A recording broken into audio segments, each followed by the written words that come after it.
Hi everyone, welcome back my Dhriti vlogs Kannada channel. ಎಲ್ಲರೂ ಹೇಗಿದ್ದೀರಾ? ಎಲ್ಲರೂ ಚೆನ್ನಾಗಿದ್ದೀರಾ ಅಂತ ಭಾವಿಸ್ತೀನಿ. ನಾನಿವತ್ತು ನುಗ್ಗೆ ಸೊಪ್ಪಿನ ಪಕೋಡ ಮಾಡೋದು ಹೇಗೆ ಅಂತ ನಿಮಗೆ ಶೇರ್ ಮಾಡ್ತಾ ಇದ್ದೀನಿ. ಬನ್ನಿ ಹೇಗೆ ಮಾಡೋದು ನೋಡೋಣ. ಒಂದು ಮಿಕ್ಸಿಂಗ್ ಬೌಲ್ಗೆ ಖಾರಕ್ಕೆ ಬೇಕಾಗುವಷ್ಟು ಹಸಿರುಮೆಣಸಿನ್ಕಾಯಿನ ಕಟ್ ಮಾಡಿ ಸೇರಿಸ್ಕೊಂಡಿದ್ದೀನಿ. ಒಂದು ಮೀಡಿಯಮ್ ಸೈಜು 4 ಗೆಡ್ಡೆ ಈರುಳ್ಳಿನ ಕಟ್ ಮಾಡಿ ಸೇರಿಸ್ಕೊಂಡಿದ್ದೀನಿ. ಹಾಗೆ ಒಂದು ಬೌಲಷ್ಟು ನುಗ್ಗೆ ಸೊಪ್ಪನ್ನು ಚಿಕ್ಕದಾಗಿ ಕಟ್ ಮಾಡಿ ಸೇರಿಸ್ಕೊಂಡಿದ್ದೀನಿ. ಹಾಗೆ ಒಂದು ಅರ್ಧ ಟೇಬಲ್ ಸ್ಪೂನ್ ಅಷ್ಟು ಒಣ ಶುಂಠಿ ಪೌಡರ್ನ ಸೇರಿಸ್ಕೊತಾ ಇದ್ದೀನಿ. ಒಂದು 3 ಟೇಬಲ್ ಸ್ಪೂನ್ ಅಷ್ಟು ಕರಿಬೇವಿನ ಸೊಪ್ಪಿನ ಪೌಡರ್ನ ಸೇರಿಸ್ಕೊತಾ ಇದ್ದೀನಿ. ಕರಿಬೇವಿನ ಎಲೆಗಳನ್ನ ಒಣಗಿಸ್ಬಿಟ್ಟು ಮಿಕ್ಸರ್ ಜಾರಲ್ಲಿ ಪೌಡರ್ ಮಾಡ್ಕೊಂಡಿರೋವಂಥ ಕರಿಬೇವಿನ ಸೊಪ್ಪು ಮನೆಯಲ್ಲ ಈಸಿಯಾಗಿ ನಾವು ಮಾಡ್ಕೋಬೋದು. ನಂತರ ಸ್ವಲ್ಪ ಕಡಲೆ ಹಿಟ್ಟನ್ನು ಸೇರಿಸ್ಕೊಂಡಿದ್ದೀನಿ. ರುಚಿಗೆ ತಕ್ಕಷ್ಟು ಉಪ್ಪು, ಒಂದು ಚಿಟಿಕೆಯಷ್ಟು ಅಡುಗೆ ಸೋಡಾನ ಸೇರಿಸ್ಕೊಂಡಿದ್ದೀನಿ. ಸ್ವಲ್ಪ ನೀರನ್ನು ಹಾಕ್ಕೊಂಡು ಚೆನ್ನಾಗಿ ಹಿಟ್ಟನ್ನು ಕಲಿಸ್ಕೊತಾ ಇದ್ದೀನಿ. ನೀವೇನಾದರೂ ಹೊಸದಾಗಿ ಚಾನಲ್ನ ಸಬ್ಸ್ಕ್ರೈಬ್ ಮಾಡ್ಕೊಳ್ಳದೆ ವಿಡಿಯೋ ನೋಡ್ತಿದ್ರೆ ಸಬ್ಸ್ಕ್ರೈಬ್ ಮಾಡಿಕೊಂಡು ವಿಡಿಯೋನ ಪೂರ್ತಿ ನೋಡಿ. ವಿಡಿಯೋ ಸ್ವಲ್ಪನಾದರೂ ಇಷ್ಟ ಆದರೆ, ಯೂಸ್ಫುಲ್ ಅನಿಸಿದ್ರೆ ಮರಿದೇ ವಿಡಿಯೋನ ಶೇರ್ ಮಾಡಿ. ನೋಡ್ತಾ ಇರ್ಬೋದು, ಈ ಕನ್ಸಿಸ್ಟೆನ್ಸಿಗೆ ನಾನಿಲ್ಲಿ ಈ ಪಕೋಡಕ್ಕೆ ಹಿಟ್ಟನ್ನು ಕಲಿಸ್ಕೊಂಡು ಇಟ್ಕೊಂಡಿದ್ದೀನಿ.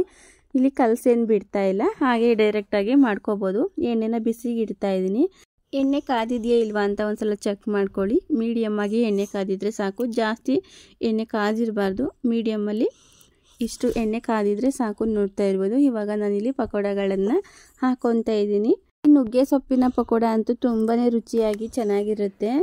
ನೀವು ಕೂಡ ಒಂದ್ಸಲ ಮನೆಯಲ್ಲಿ ಮಾಡಿ ನೋಡಿ. ಯಾವಾಗಲೂ ಕೊತ್ತಂಬರಿ ಸೊಪ್ಪು ಹಾಗೆ ಸಬ್ಸಿಗೆ ಹಾಕಿ ನಾವು ಪಕೋಡನ ಮಾಡ್ತಲೇ ಇರ್ತೀವಿ. ಬೋಂಡ ಆಗಿರ್ಬೋದು, ಪಕೋಡ ಆಗಿರ್ಬೋದು. ಈ ರೀತಿ ಒಂದ್ಸಲ ನುಗ್ಗೆ ಸೊಪ್ಪನ್ನು ಹಾಕಿ ನೀವು ಒಂದ್ಸಲ ಟ್ರೈ ಮಾಡಿ. ತುಂಬಾ ರುಚಿಯಾಗಿರುತ್ತೆ. ಹಾಗೆ ನುಗ್ಗೆ ಸೊಪ್ಪು ನಮ್ಮ ಆರೋಗ್ಯಕ್ಕೆ ತುಂಬಾ ಒಳ್ಳೆಯದು. ನೋಡಿ, ಹಾಕಿದ ತಕ್ಷಣ ಎಣ್ಣೆಯಲ್ಲಿ ತಿರುಗಿಸ್ಲಿಕ್ಕೆ ಹೋಗಬೇಡಿ. ಸ್ವಲ್ಪ ಹೊತ್ತು ಬಿಟ್ಟು ನೀವು ತಿರುಗಿಸ್ಕೊಡಿ. ಇಷ್ಟು ಕಲರ್ ಚೇಂಜ್ ಆಗ್ತಿದ್ದಂಗೆ ಪಕೋಡ ಕೂಡ ಚೆನ್ನಾಗಿ ಬೆಂದಿರುತ್ತೆ. ಇವಾಗ ಇದಾಗಿದೆ, ನಾನು ಸೈಡ್ಗೆ ಎತ್ತಿಟ್ಕೊತಾ ಇದ್ದೀನಿ. ಬರೀ ನುಗ್ಗೆ ಸೊಪ್ಪನ್ನು ಬಳಸ್ಕೊಂಡು ಈ ಪಕೋಡ ರೆಸಿಪಿನ ನೀವು ಒಂದ್ಸಲ ಟ್ರೈ ಮಾಡಿ. ಹೇಗೆ ಬಂತು ಟೇಸ್ಟ್ ಅನ್ನೋದನ್ನು ಮರಿದೆ ಕಮೆಂಟ್ ಮಾಡಿ. ನಾನಿಲ್ಲಿ 2ನೇ ಬ್ಯಾಚ್ ಕೂಡ ಇಲ್ಲಿ ಹಾಕ್ಕೊತಾ ಇದ್ದೀನಿ. ಈ ನುಗ್ಗೆ ಸೊಪ್ಪಿನ ಪಕೋಡ ರೆಸಿಪಿ ನಿಮ್ಗೆ ಎಲ್ರಿಗೂ ಇಷ್ಟ ಆಗಿದೆ ಅಂತ ಭಾವಿಸ್ತೀನಿ. ಪ್ಲೀಸ್ ಇಷ್ಟ ಆಗಿದ್ರೆ ವಿಡಿಯೋಗೆ ಲೈಕ್ ಮಾಡೋದನ್ನು ಮರಿಬೇಡಿ. ಆದಷ್ಟು ವಿಡಿಯೋನ ನಿಮ್ಮ ಫ್ಯಾಮಿಲಿ ಫ್ರೆಂಡ್ಸ್ಗೆ ಎಲ್ರಿಗೂ ಶೇರ್ ಮಾಡಿ. ಹಾಗೆ ಚಾನಲ್ಗೆ ಸಬ್ಸ್ಕ್ರೈಬ್ ಆಗಿಲ್ಲ ಅಂದರೆ ಸಬ್ಸ್ಕ್ರೈಬ್ ಮಾಡಿಕೊಂಡು ವಿಡಿಯೋನ ಪೂರ್ತಿ ನೋಡಿ. Thank you for watching my video.